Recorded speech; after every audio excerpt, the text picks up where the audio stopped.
All right, good morning or good afternoon, everyone. Thank you so much for joining us at SABA Summer School course number 2, From Push to Pull, a new approach to learning and content curation. I'm Caitlin Bixby with SABA. I'm a Senior Product Marketing Manager, and I'd love to introduce you to our primary presenters today. I'll also be talking a little bit. We have Brittany McCain joining us from Open Sesame. Brittany's been working with Open Sesame as a leading content provider, and she's brought in over 2,500 e-learning courses as part of her role on the content curation team, and has worked with Fortune 500 organizations to plan their e-learning curriculum. As a marketing development manager, she connects the needs of CLOs and learning professionals with the product, sales, and marketing teams at Open Sesame, and she's going to be running through a content strategy, prescribed versus over-the-counter learning, and using dots to curate and maximizing your creation strategy. Also joining us today is Lauren Clarke, the Lead Development Specialist at Delaware North. Lauren is a Lead Development Specialist for the Delaware North Corporate Talent and Workforce Development Team since 2014. She has over 10 years of diverse human resources and management experience that spans established organizations in the retail, financial, and hospitality industries. She has extensive hands-on experience leading HR initiatives, including policy design, compensation, performance management, recruiting, compliance reporting, learning management system implementations, HR workflows development, and training and development and benefits administration. I'm sure all topics that you on the phone can relate to. So again, welcome to today's session, and I hope you get a lot out of it. So Brittany, please take it away. Sounds great. Thanks so much. I really appreciate you guys having me speaking on today's summer school. And to really get us started, I first wanted to define content a bit more, as it's a word that you're going to hear me use a lot in today's presentation. To me, content can be as simple as a tweet that somebody wrote, a picture that's been uploaded on Instagram with a clever caption, an article maybe that you've commented and shared across Facebook, or an instructional video that's uploaded into YouTube. Content can also be defined as in a more traditional sense, such as the materials that are being covered in a classroom or something you've learned at an instructor-led training event. Personally, in my role at Open Sesame, I've gotten very familiar with e-learning content, as Open Sesame has curated and maintains over 20,000 e-learning courses. And that's really what sparked my interest in content curation strategy. I learned very quickly that you need a good content curation framework to really be able to move people from being only push training content to having content that your users actually want to pull from. And I really do see curation as the first step to address some of the common challenges that I'm seeing organizations face today. So for example, in my experience, I've never really walked into an office and seen rows of guys that look exactly like this. They learn the same, they have the same background, the same level of experience. Most offices that I go into look a lot more like this, a stronger, diverse group of individuals. And today, a growing number of organizations are truly starting to look a lot more like this. We're acquiring more diversity and talent in terms of background, education, and age, and even individual job roles are more diverse than they've ever been before in terms of the responsibilities and the cross-functional skills that are needed to perform well on the job. And having a single type of content works really great if you have that uniform workforce like the guy I showed at the beginning, but more than likely that's not the reality you're facing, and you have a lot more to consider. And one of the things that you have to consider is location. And just like having one single type of learner makes things a lot simpler, so does having a single location. In-person training can easily be taught by the same instructor. Local laws and regulations are easier to manage. But as that footprint starts to grow, so does the demand that your training department has. Classes now have to be organized by time zone, and you have to begin to coordinate costly travel or find the right web classroom platform to start using. Another thing that people often overlook when it comes to location is cultural norms. So what might be normal at one location might be something completely different across the globe. And when you overlook that cultural piece, it oftentimes can cause confusion or leave users with a feeling of unconnectedness to the headquarters or really disconnected from the mission of the company overall. Another challenge that I find is the breadth of content that people are asked to be covered today. Most of the organizations I work with are doing really well in the areas of safety and compliance. It's something that's fairly manageable when it comes to measuring and tracking. However, people are demanding new skills and increased employee development, and learning leaders are being asked to provide a lot more topics than they ever have before. They're responsible for a really wide range of learning. And they're also being asked to do this while staying within their budget. So I'm sure there's a few of you on the line who have been blessed with a really large budget and a great team to be able to work with, but most people are working with something a little more modest. It can be challenging to find the appropriate content with a limited team or resources.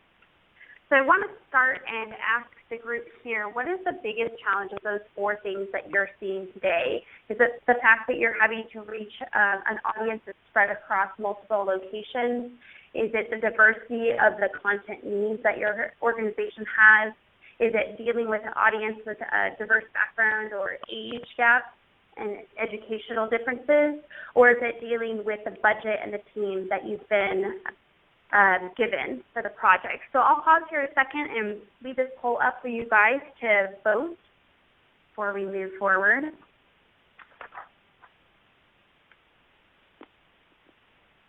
So as you can see, there's really a lot that people have to consider when it comes to the training and development of their employees.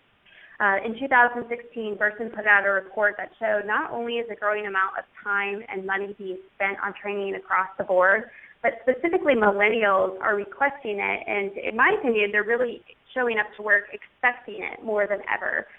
It's been listed as the most coveted job benefit is to be trained and developed on the job. But if you stop and think about that and think about what your employees are actually doing, are they being pushed information or are they pulling information?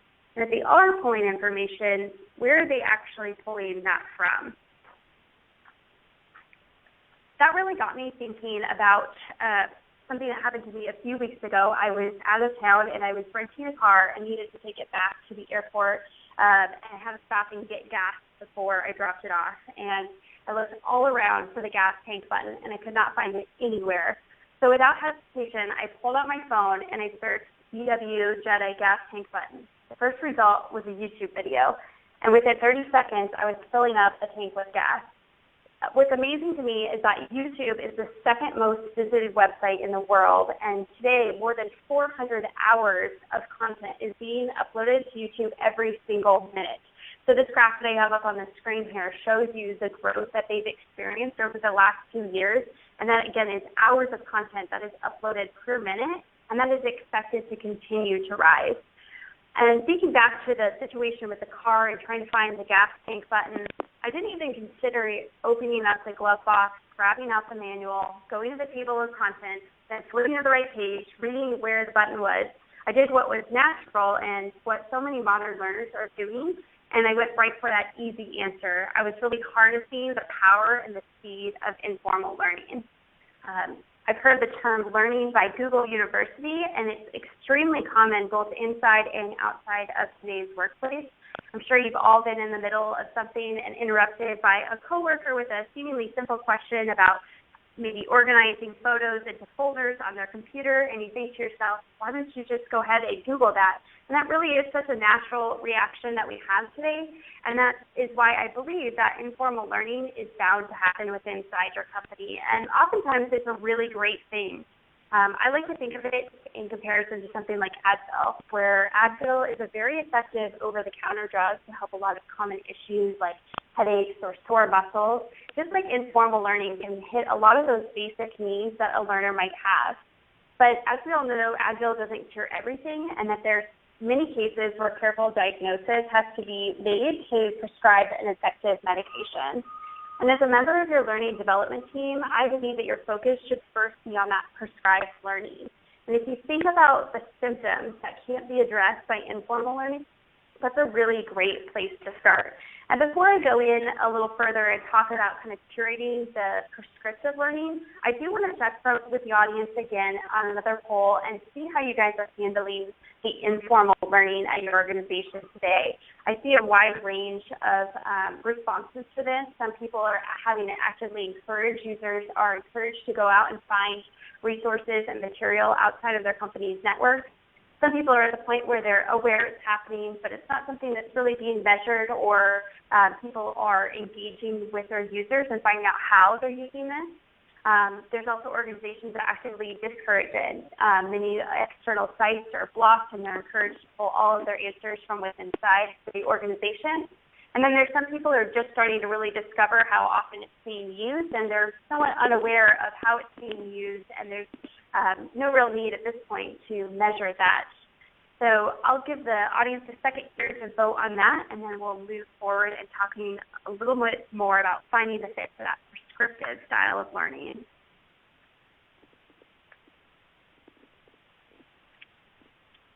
So to me, deciding a framework for how you pick that learning that you want to prescribe and really focus on the symptoms of your organization that cannot be addressed by informal learning, having a basic framework is a really good first step. And I do think it can be summed up quite well by a quote that I love from John Cleese. And he says, "People learn nothing when they're asleep and very little when they're bored." So just stop and think about that for a second. People learn nothing when they're asleep and very little when they're bored. And it's really absolutely true. These are a few points I have up on the screen of some of the areas that we at Open Sesame look for when we're going through our content. We're looking for stuff that's engaging. If the course is being set up, does it take a long time to really get to the meat of it, or are we getting right in and being able to get information quickly? Is the navigation of the course natural? Is it not going to cause support tickets because people don't know either how to register for a course that your organization is offering, or they don't know how to navigate through an online course that's been made available to them? You also want to make sure you focus on the relevancy. It sounds obvious, but you'd be surprised that you open up materials and they're not current or they aren't correct. And if people have a bad first experience of finding misinformation, they're less likely to want to pull that information later. You also want to make sure that the length is suitable for the lesson that you're teaching. So if you're running a course on how to do quick meetings with your team, an hour-and-a-half long presentation is probably not suitable for something that could be covered much quicker.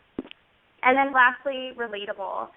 This relates back to the culture item that we talked about earlier. So for example, if your office is primarily a casual workplace where people are perhaps wearing jeans and T-shirts, having somebody come in to present in a full suit and tie, or the person on the screen presenting to them is dressed differently than they would in their normal day-to-day life, they're less likely to relate to that speaker and find it relatable to them. You also want to consider the learning environment. If you have people who are out in the field with limited access to computers, having materials available for them that are formatted to be taken on a mobile device, or perhaps if they're in a manufacturing plant and they have no access to headphones, having something that's available where they don't need audio to be able to get the full value of that lesson.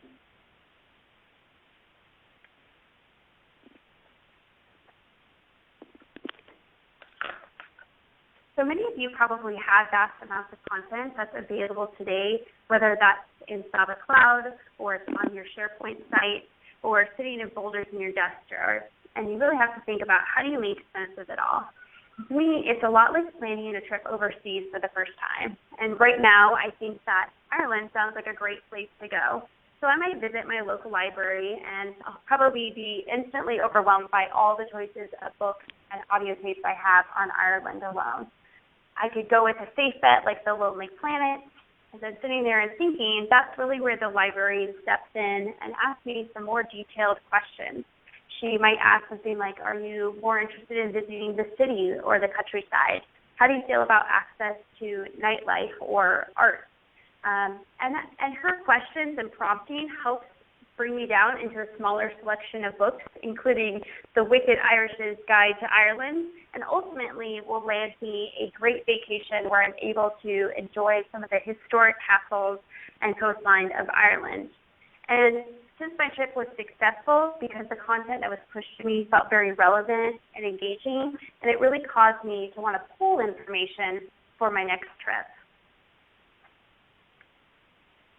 Now I want to talk to you a little bit about how my librarian actually knew how to do this. And this is where the framework of DOTS comes in.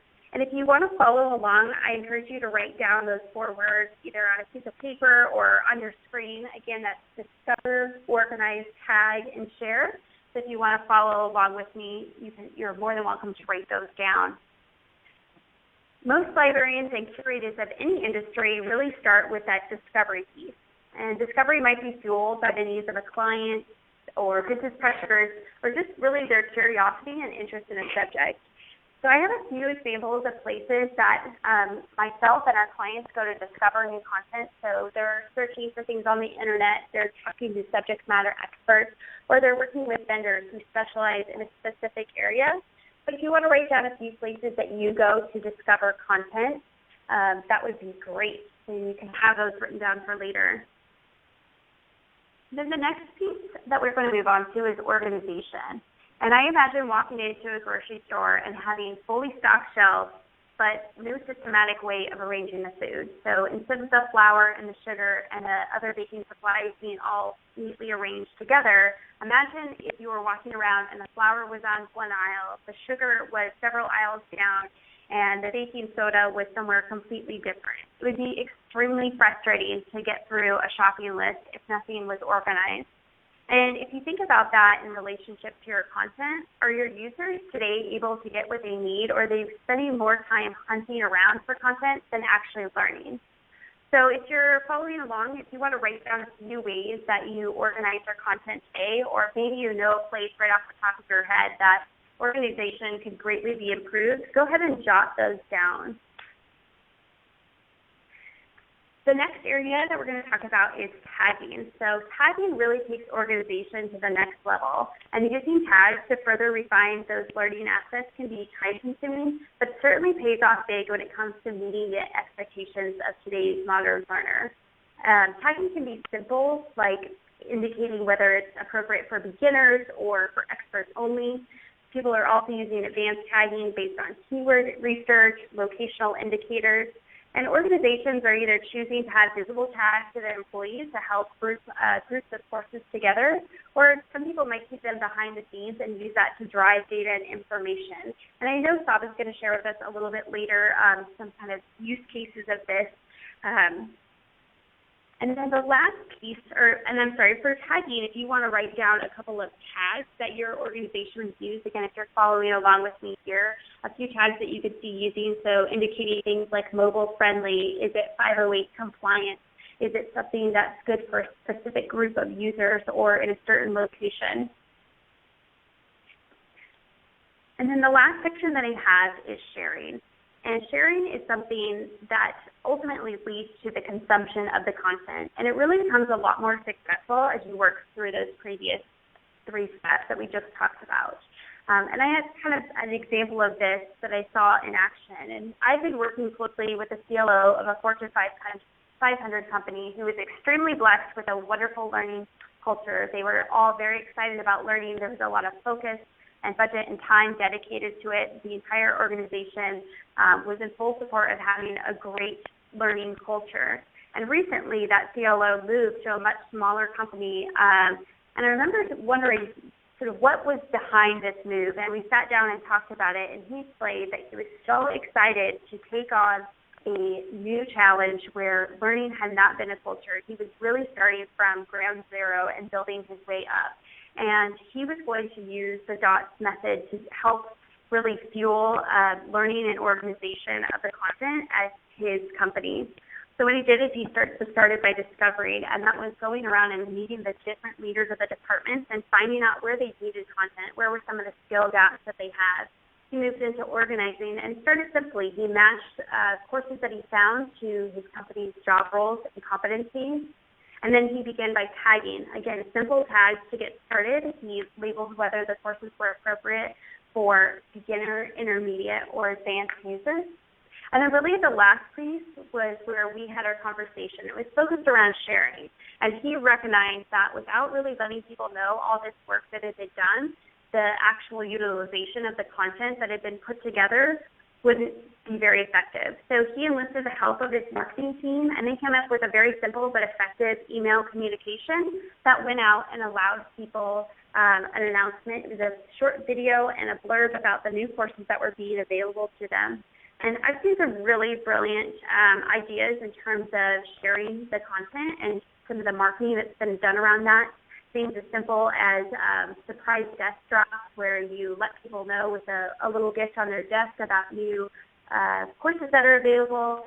Simple things like posters that are hung up in the lunchroom and break room are a great way to do it.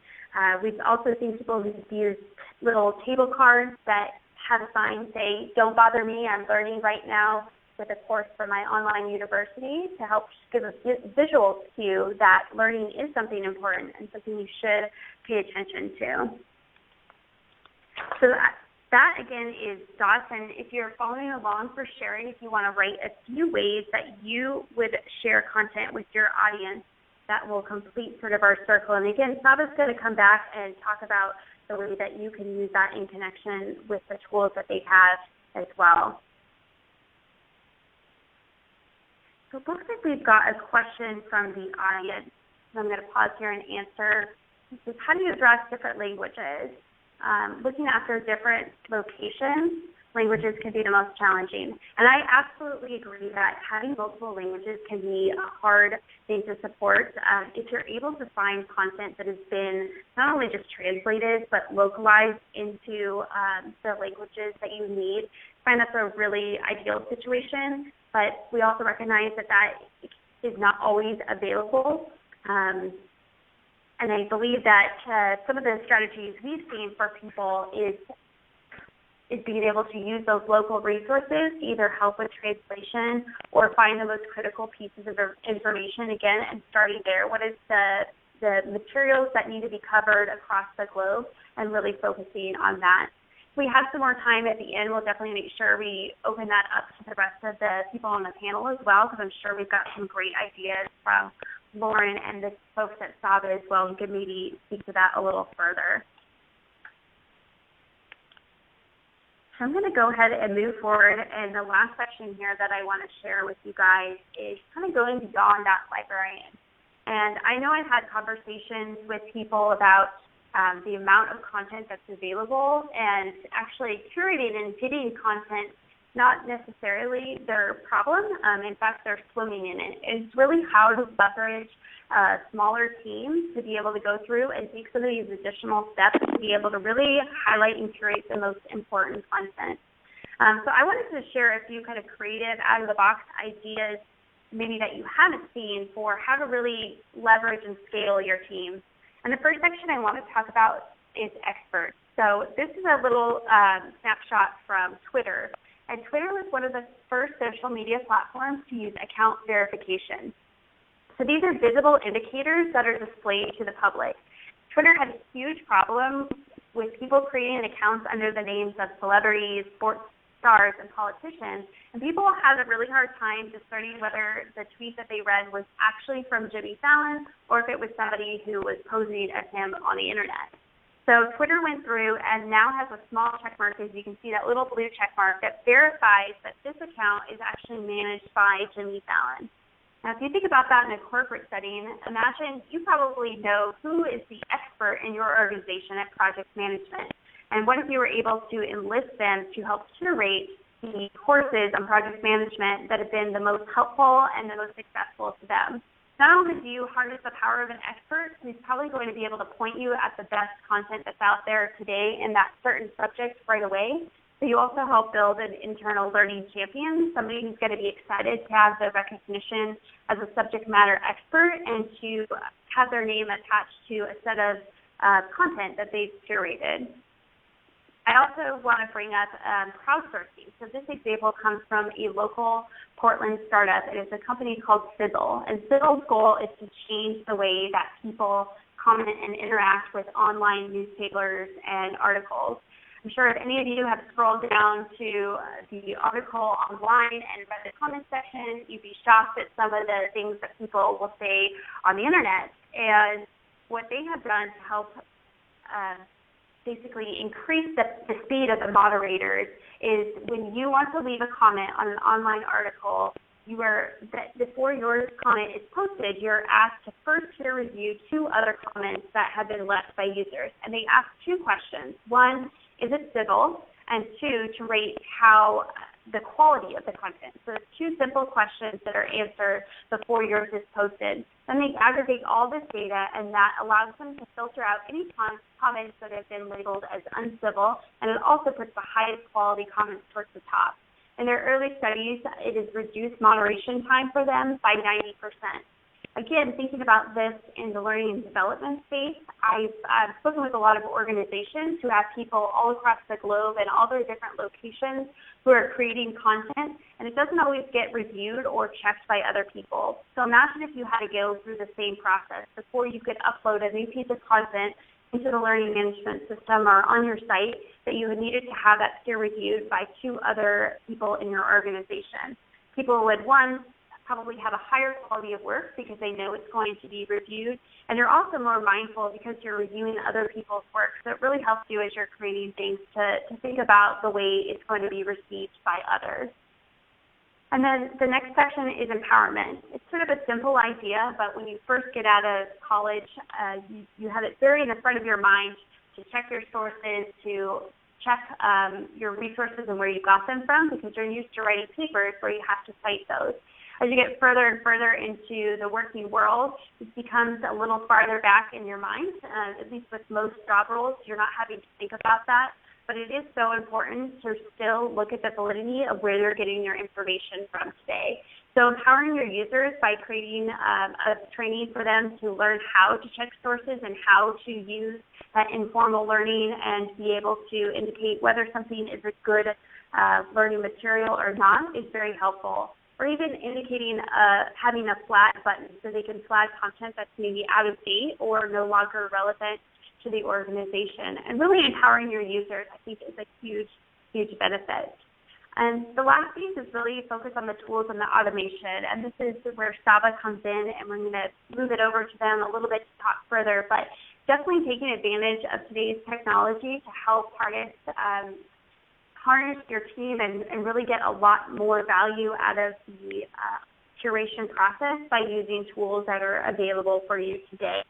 So with that, I'm going to see if there's any pause for a few questions, but want to make sure that we leave enough time for the rest of our speakers, and certainly can answer some more at the end, and turn it over to Saba. Thank you very much, Brittany.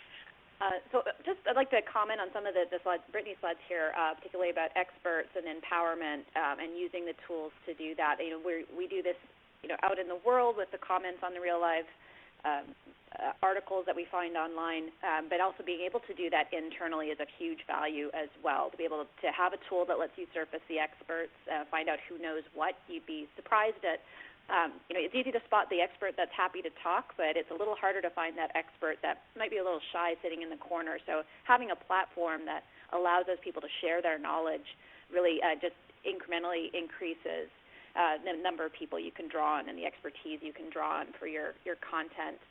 And likewise with empowerment, being able to have a tool set that lets people leave comments, leave their thoughts on the content you're providing. It just lets you improve at your job and make sure that you're providing the best quality content to your users. So I'd like to talk a little bit about how, I'm going to go back to the concept of the dots and talk a little bit about how technology can help you connect the dots.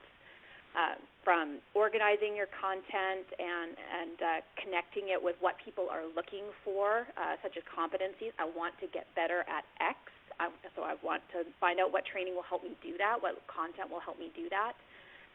To tagging, how do I get access to the information that I need, find the courses that are going to suit me on the particular topic that I'm interested in. Sharing the content. I found a course that I think is going to really benefit maybe my staff member or my colleague one cube over. And who else in my organization has information and content that we can leverage and really build out a full catalog that supports what we need to do as an organization. So let's look at each one of these individually. So on the first topic of discover, how do I find good content? Where is that content out there? So how can you leverage the tools that you might have available to you? The first one, look for content providers that are out there, such as Open Sesame. What content do they have, and how can you leverage it in your organization and bring it in and offer it to your people? What content do you have internally? Who are your experts? So when you have a tool, for example, at SABA, we have a collaborative tool with discussions and comments going back and forth, and very quickly you start to see who has the answers, who's really good at their job and is happy to share their information. And those are people sometimes you can tap on the shoulder to either share some tools that they've already developed or provide input into new curriculum that you're developing. And just sometimes observing the discussions, what kind of questions are being asked repeatedly? And that can give you an idea of what kind of training that your people are crying out for. If people really don't understand a process, maybe it's time to offer some training on that. And again, being able to observe what's happening is really interesting. We have a question about the website and the crowdsourcing image. I think that was from Brittany's slides. Brittany, do you know which image website that was? That's, I believe it's civil.co. If you look up Civil Portland, you'll probably find it there. Great, thank you.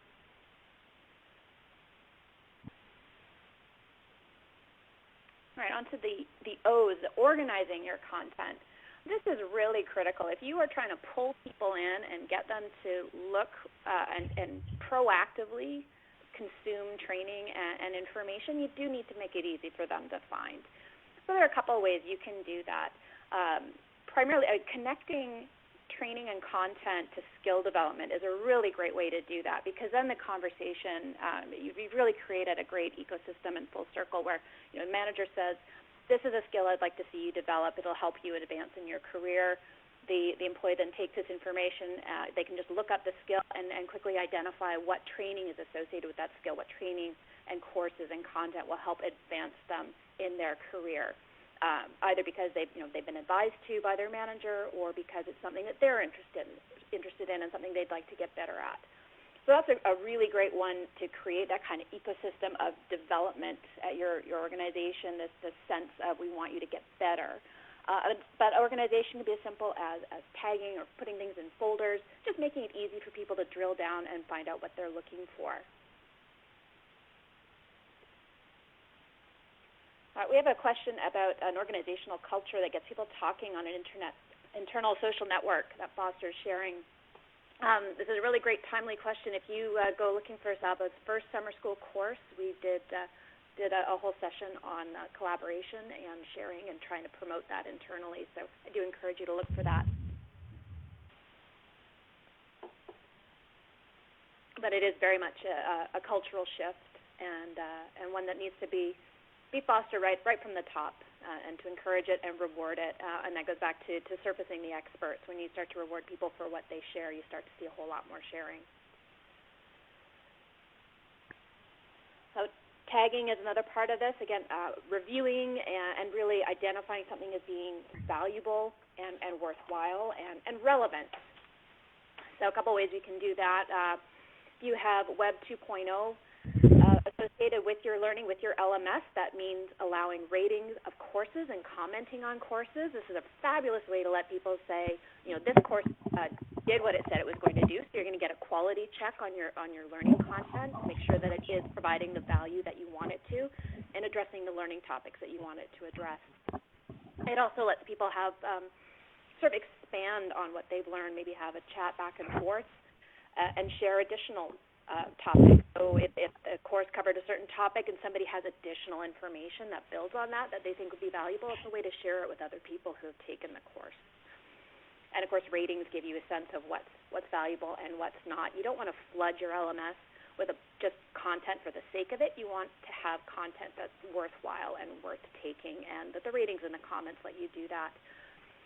You can also take advantage of simple keyword searches to tag it, make it easy to find, and also featured categories to highlight courses and training, maybe either new courses that you want to have front and center and make sure people are aware of, or specialized topics that you think should be out in front of people.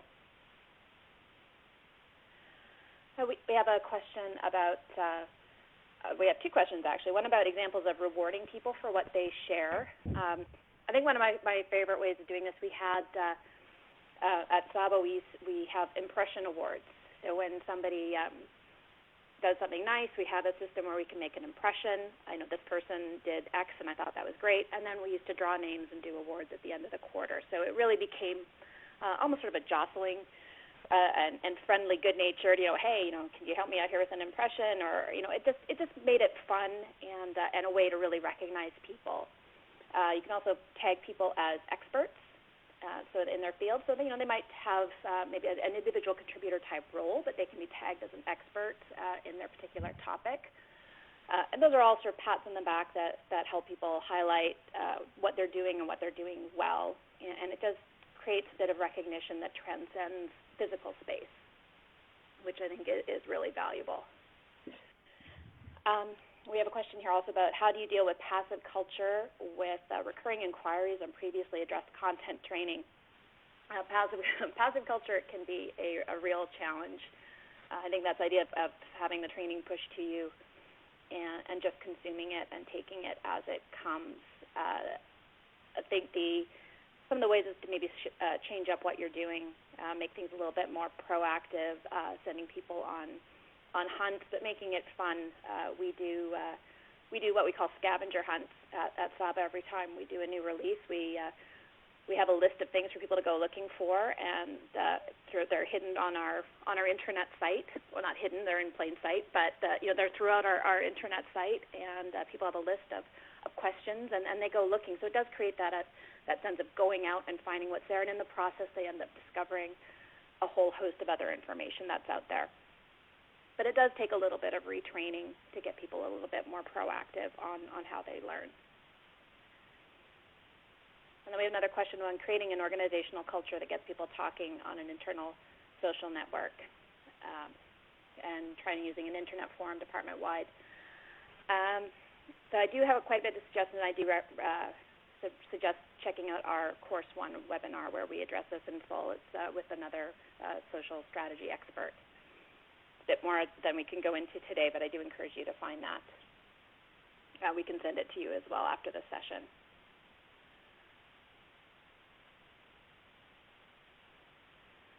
All right. The final quarter of this is about sharing, so we've been talking about this a little bit already. But the best way to do that is to share either one-to-one, managers suggesting training for their employees, or getting people to talk and recommend training to one another. Really popularize or highlight training that's popular amongst other people. We have a popular learning events that will automatically surface training that people are regularly taking, or again, featured category that highlights what is happening. You can boost this kind of sharing as well, just with some discussions. You can start it as a leader. You can start a discussion and say, who took this? What did you think? What were your thoughts? People do like to give a little bit of feedback if they're prodded to it, but you do need to take a little bit of a leadership role, and that will get people talking about what's happening. And again, the more you get people talking, the more value and feedback you get that lets you develop and reinvest in your training. So I'll pause here. If you have any questions, please submit them. And now we're going to invite Lauren to speak on her experiences directly as the manager and administrator of learning content for Delaware North. Lauren? Great. Thank you so much. I appreciate it, and thank you for having me here today. So hello, everyone, and good afternoon. My name is Lauren Clarke, as I was introduced in the beginning, and I am the Lead Development Specialist for Delaware North. Just a quick high-level overview of Delaware North. We are one of the largest and most admired privately held companies in the world. We have 60,000 plus employees all throughout the world, and we're headquartered here in Buffalo, New York. We've been in business for a little over 100 years, founded in Buffalo, and we continue to stay headquartered here in Buffalo. We are $3 billion plus annual revenue, and we are a global leader in hospitality and food service. We service sports stadiums, entertainment complexes, national parks, restaurants, airports, and top regional casinos throughout the country and world. This topic of content curation is extremely timely for our team here at Delaware North. We have been well underway throughout our different processes and evolution, if you will, of virtual learning here at Delaware North.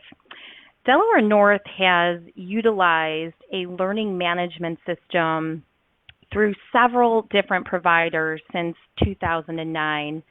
Historically, the learning management system was mainly utilized as a platform for our associates to complete their new hire and required compliance training. Our LMS was not an exciting, interactive platform. It was not integrated in support of many of our talent and workforce development objectives. Our former learning management system provider also was a content provider, and it included a very bulky course library on different professional development training topics. Although relevant, many of these courses were very lengthy, over an hour in duration for an associate to complete. And our associate utilization of these courses were consistently very low, and ultimately so was the return on our investment.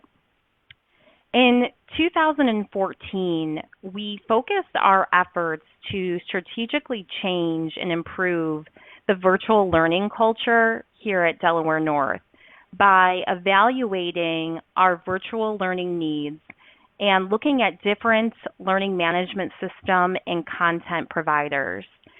We felt by separating the learning management system from the content provider, we could leverage our position, providing a vastly improved experience while driving significant savings for our organization. We evaluated our content strategy in order to maximize our investment, recognizing that compliance is only a small piece of the capability that we are looking for from an LMS and from our content. And we really needed to use our learning management system in virtual training to leverage development in all parts of our organization. So in order to find out and to truly understand the needs of our associates and the organization, our team began an extensive research process. We needed to determine, first of all, do we need a learning management system here at Delaware North? But then furthermore, did we need virtual learning content? And what did that look like at Delaware North? We conducted an online survey to determine the level of associate knowledge, satisfaction, and perception of online learning with our previous learning management system provider. At the end of the survey, we had received over 700 unique responses from a wide cross-section of our organization. The respondents represented a diverse demographic of the Delaware North population, from millennials, administrative associates, salaried managers, to seasoned senior executives. And in addition to the survey, we conducted interviews with over 20 stakeholders globally across all of our business units. Again, when you're looking at your associate populations, it's important not to just pinpoint one part of that population. You want to ensure that you are receiving feedback from, a good cross-section of your associates. Several key stats emerged from our associate survey, and we quickly identified that, one size does not fit all. 57 of the respondents said that they prefer online courses versus other forms of learning, and this was heavily favored by our millennials. We also found that ease of system navigation, mobile device capability, and learning relevant to career development were most important to our associates. To sum it up, our users wanted a fast and easy to navigate system with intuitive search capabilities and relevant, quick content that can have a real impact on their current jobs. After evaluating multiple providers, we made the decision in 2015 to begin contract with Saba as our LMS provider and Open Sesame as our content provider.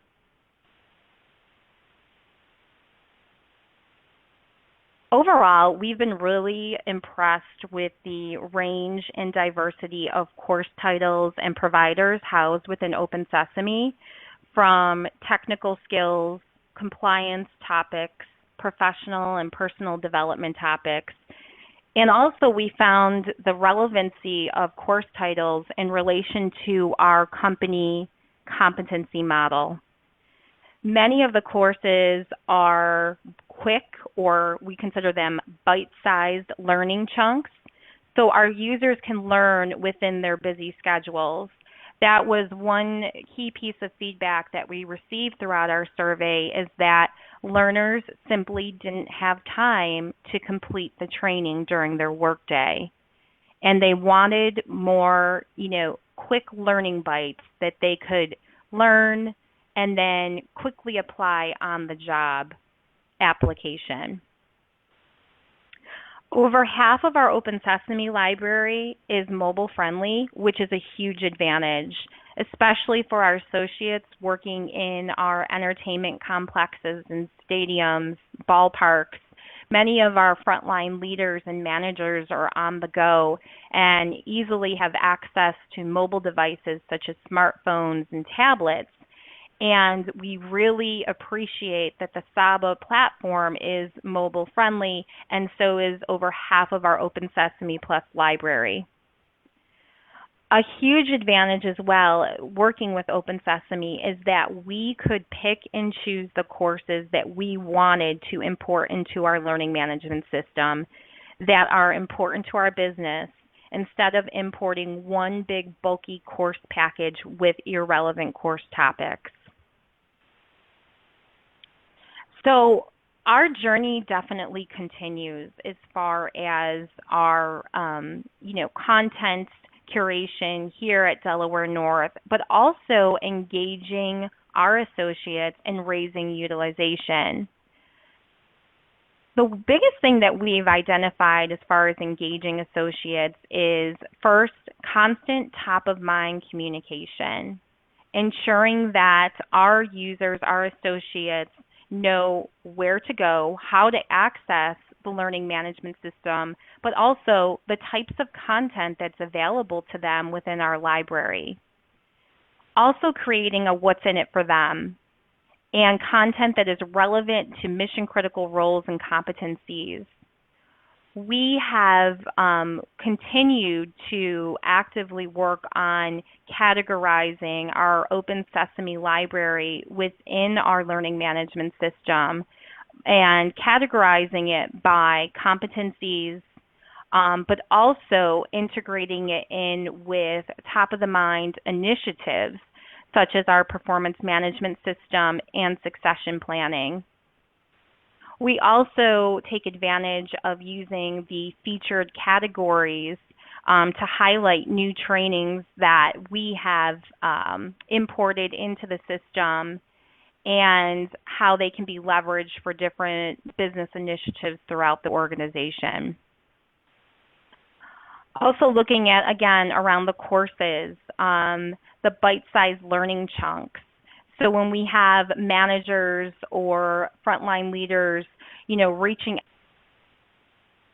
seeking some quick development options, we are reassured that we have a large library of quick courses that we can refer to them, and many of these courses come with principal job aids and tangible resources that they walk away from.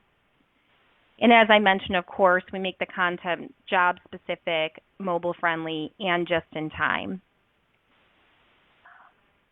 Our journey to raise utilization of our learning management system in virtual courses definitely continues. And as it's been mentioned in the earlier slides, it is absolutely crucial to have an all-level awareness when it comes to creating a learning culture within your organization, working in harmony with marketing, continuous improvement cycle, and a fully engaged associate.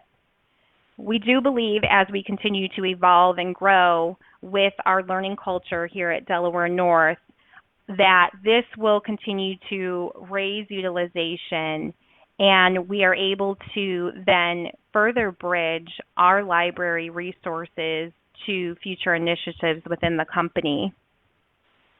We also want to continue to improve our virtual learning as a commitment to all of our associates that learning and development is important at all levels of the organization, from our hourly level associate all the way up to our executive leadership. It's absolutely crucial that there is that awareness and understanding, and that your learning management system, along with your content and your virtual library, are very much integrated in with the company's overall mission and vision for the organization.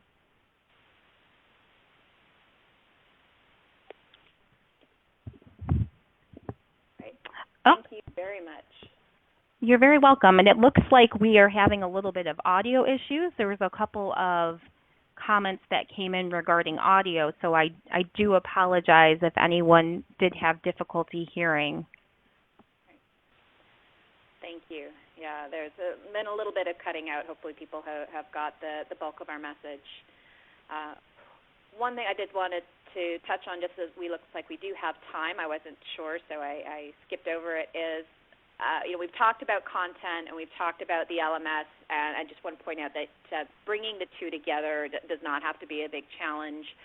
Setting up Open Sesame has a connector with Saba. It's just simple drag and drop and bring in the content. What's really nice about this is that you can take the Open Sesame content as it is and build the course as they've defined it, or you can take the content and add it to your own content to really contextualize it with some things that are very maybe specific to your organization before offering it out to the field. So it doesn't have to be a big onerous task to identify the content that you want and make it available in your LMS to your users. It can be just as simple as some drag and drop.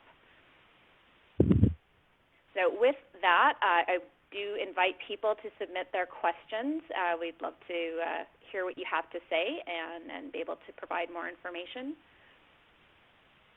And I'm going to, so we do have a question about the previous LMS that Delaware North used. I don't know that we can address that online, but I do think it's important for people who are if you're not content with your current LMS and how it's able to manage your content, to think about the things that Lauren described, what your priorities are, what's important to your users, and then take a look at whether your LMS is able to do that for you, or whether you need something else that suits your needs better.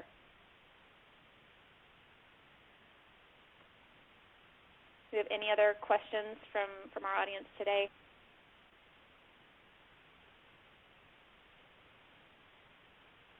No, looks like it's pretty quiet out there. I hope you found this session valuable. I'd really like to thank our presenters, Lauren and Brittany. Your insight was really valuable. It was great to hear what you had to say, and I know our audience got a lot of value out of that as well. We are offering another session in the Saba Summer School, so please watch your inbox for the invite. And I did mention the session one that we did. The recordings are available both on our Saba.com website as well as our Bright Talk channel. I'm also want to revisit the topic about multi-language content, which is a huge challenge for our international customers. And we have a really great case study on Hyatt Hotels on Saba.com and how they've addressed this issue of a multinational, multilingual workplace. They had some really great ideas about how to make content multilingual and available to their workforce. So please go to Saba.com and look for the Hyatt use case. It's very interesting and I think really valuable.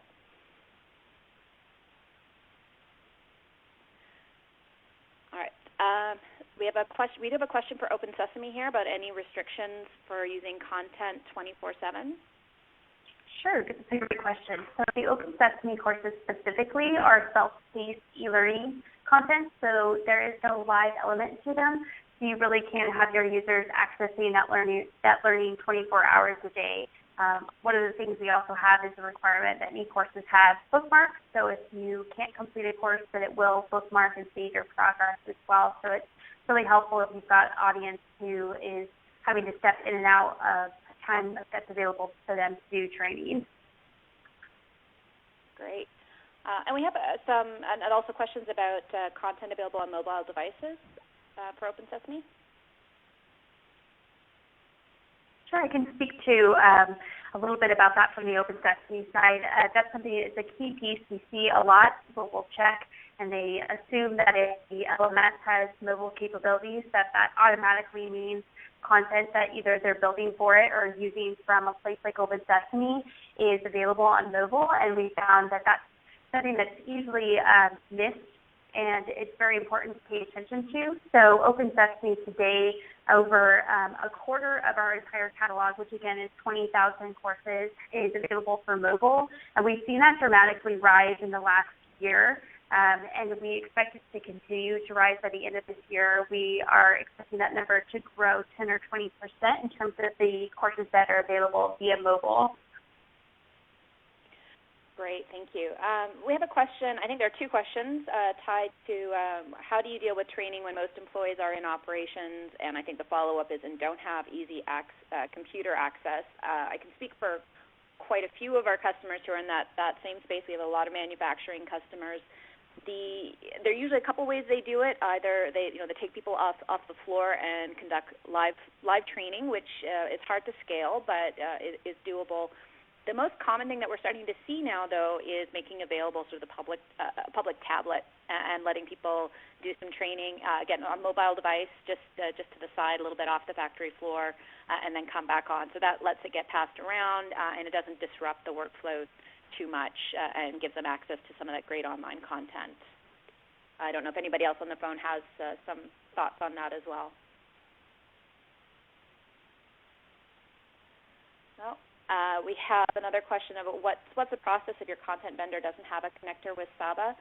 There are a couple of ways to handle that. We can address that for you if you're a Saba customer in our customer community, but some vendors will make the actual content package available to you, and then you can import it into your Saba content repository and attach it to a course there.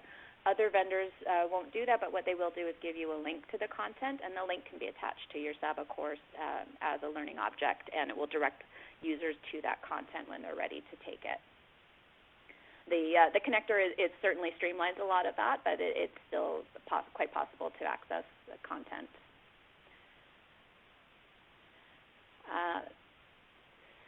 There's a question at the top on thoughts of the Saba workspaces, and do many companies use them? I am personally a big fan of the Saba workspace. One of my responsibilities in the past has been to train the global consulting workforce, and I use workspaces to do that enormously because it lets me organize content, organize thoughts, and really sort of create a path and a quick reference point for people to work through and find the resources that they want. I found it gave me a really easy way to centralize everything that I wanted to point people to, whether it was a formal document or a discussion or a workbook that somebody had shared. So I find them personally very, very useful. Again, if you're a SABA customer, you'll see on our customer community that we use a workspace for our Community Central. So if you look at the top across the tab, you'll see the Community Central tab. That is built using workspaces, and you can get a sense of how it can be used to really organize and highlight the resources that are available. We have another question about marketing to off-site employees. Maybe, Lauren, that's a good question for you. It sounds like a lot of your employees are operating outside of an office. Yes, great question.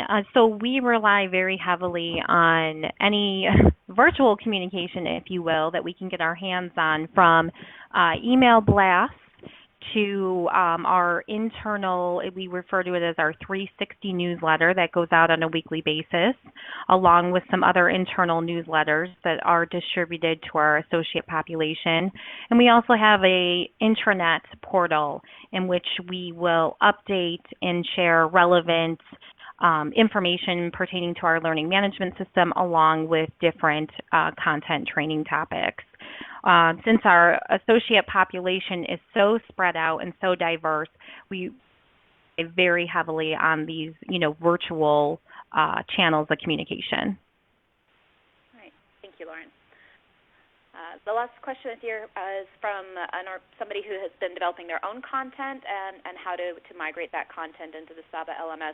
SABA has an import tool that will let you do a bulk import of your content from a central drive and bulk import it into SABA, where you can then attach it to courses and curriculum and make it available. So again, it's not quite as automated as the connector, but it's still very easy to use. So you check the Integration Studio in SABA for that import spreadsheet and the documentation, and you can find out how to use it. If you do need any support, SABA services will be happy to help you. All right, we are at the top of the hour, so I thank you again for joining us. I hope it was very valuable to you, and that you got a lot out of this. And please keep an eye on your inbox for an invitation to our next session.